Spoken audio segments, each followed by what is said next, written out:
This is Optimal Health Daily, episode 562. How to Get Fat When You Fly, Part 2, by Ben Greenfield of bengreenfieldfitness.com.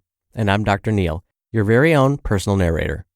Welcome to a Tuesday edition of Optimal Health Daily. This is one of 5 podcasts where we read to you from blogs for free so that you don't have to read them yourself, except on Fridays. That's where I usually answer your questions. And if you want your question answered, come by oldpodcast.com/ask to submit your audio.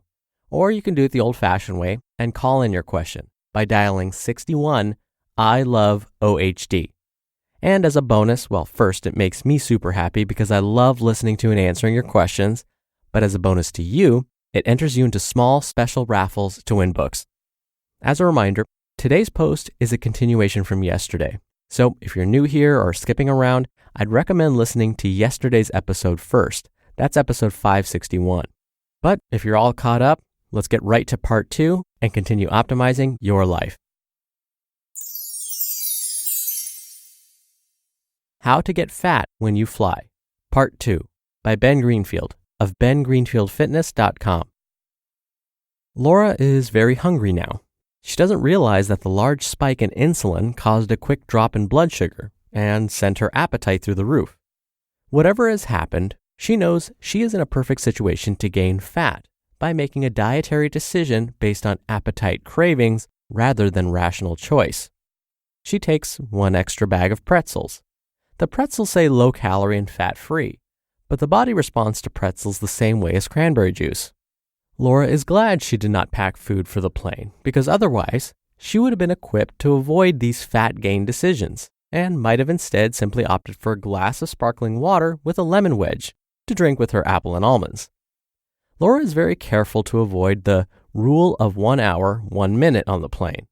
This rule clearly dictates that you cannot sit for more than 1 hour on an airplane without standing for at least 1 minute and performing some form of a simple stretch or exercise, such as 20 shoulder shrugs, 10 toe raises, or 15 bodyweight squats in the lavatory. This is a very good way to keep the metabolism elevated while traveling, and Laura must avoid that. In the Denver airport, Laura goes to the Chinese food vendor. She orders a vegetable chicken bowl with whole wheat noodles. The bowl begins with whole wheat noodles that have been given a chance to absorb 200 extra calories of vegetable oil. The noodles, while appearing to be healthy with the whole wheat label, actually have the same glycemic index as white bread, meaning that there is no difference in consuming the noodles versus consuming 10 spoonfuls of table sugar. Many whole wheat products are like this, but Laura still feels slightly less guilty about the whole wheat noodles because it sounds healthy. Over the whole wheat noodles are piled 1/4 cup of vegetables, also drenched in the same vegetable oil, as well as 1/4 cup of hormone-infused chicken breast. Laura lightly seasons this meal with high-sodium soy sauce, which will help to raise her blood pressure, a good side objective while gaining fat. This was an easy choice for Laura's fat gain goals.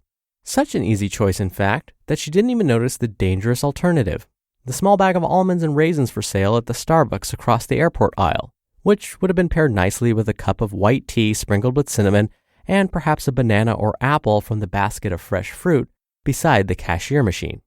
Had she made these observations, she would have severely hampered her fat gain goals. She made sure to take the walking belt and the escalators to her next gate, avoiding stairs and long periods of physical activity, although this would have been a perfect time to walk and make the phone calls that she made while skipping exercise earlier that morning. The next flight offered a small meal. Laura had completely avoided logging onto the internet and requesting a diabetic meal on her flight. Although she isn't technically a diabetic, she would have been likely to receive a meal with low glycemic index foods and healthier vegetable-based alternatives, and this would have disrupted her fat gain while flying. The actual food was nasty. It would clearly have helped her gain fat, but she couldn't stomach the taste. She had a Diet Coke instead, which was full of artificial sweeteners to help boost her insulin levels and cause appetite cravings. Finally, Laura arrived in Phoenix, still full of these convenient appetite cravings from the Diet Coke. She didn't want to spend money on expensive food at the airport and waited to eat until catching the shuttle to the rental car terminal, filling out the rental car paperwork, driving 10 miles, and finally stopping at a shopping mall complex where she went to TCBY's frozen yogurt for her favorite treat and it's a reward for a long day of travel after all. During the course of this time, she might have been able to eat those sugar snap peas to fill her with fiber and keep her appetite satiated, so it was a good thing she didn't bring those along. At TCBY, she ordered the fat-free cappuccino flavor, which was the equivalent of 8 additional tablespoons of insulin-boosted sugar. She made sure to avoid drinking water with this snack, as she knew her dehydration would severely inhibit fat burning. With the quick drop in blood sugar from the huge insulin release, she finally arrived at her hotel 45 minutes later, starved and ready for a late-night snack at the hotel restaurant. She ordered a 1,400-calorie chicken Caesar salad and sat back, content to have successfully gotten very fat while flying.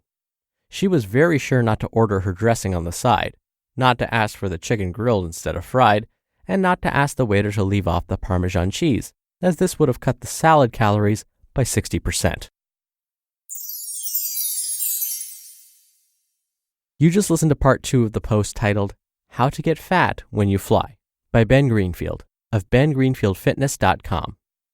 Dr. Neil again here.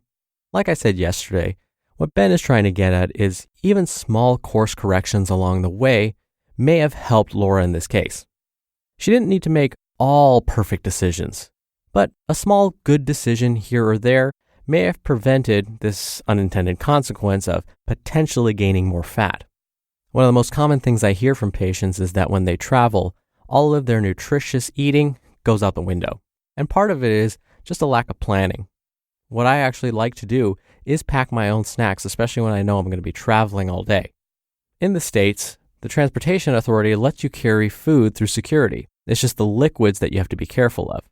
And so I like to pack non-perishable snacks that I can not only use for the day of travel, but when I finally get to my destination, I can keep on me. Mixed nuts and dried fruit are definitely my go-tos. And again, you don't have to be perfect when you travel. If you can plan ahead and set yourself up for success, it can make all the difference. All right, once again, before I go, if you want to possibly hear your question being answered right here on the show, plus be in special bonus raffles, and make me super happy because I love listening to and answering your questions, come by oldpodcast.com/ask to submit your audio. Or you can do it the old-fashioned way and call in your question. The number is 61 I love OHD. All right, that's it for today. Thank you as always for listening. Thank you for being a subscriber. Thank you for checking out our Instagram. Have a great rest of your day, and I'll see you here tomorrow where your optimal life awaits. Hello, Life Optimizer. This is Justin Malik, creator and producer of this show and Optimal Living Daily, the brother podcast of this one. Literally, I'm Dr. Neil's brother. If you like the format of this show, you'll love Optimal Living Daily too, where I also read to you from blogs, but cover other topics like personal development, finance, and minimalism from bloggers like Derek Sivers, The Minimalists, Zen Habits, and many more. So for more amazing content read to you for free, come subscribe to Optimal Living Daily too, and together we'll optimize your life. You've been listening to Optimal Health Daily. Be sure to hit the subscribe button to stay up to date on each new episode, and head to oldpodcast.com. That's oldpodcast.com for a free gift, as well as more actionable tips and resources to help you maximize your potential. Thanks for joining us, and remember, your optimal life awaits.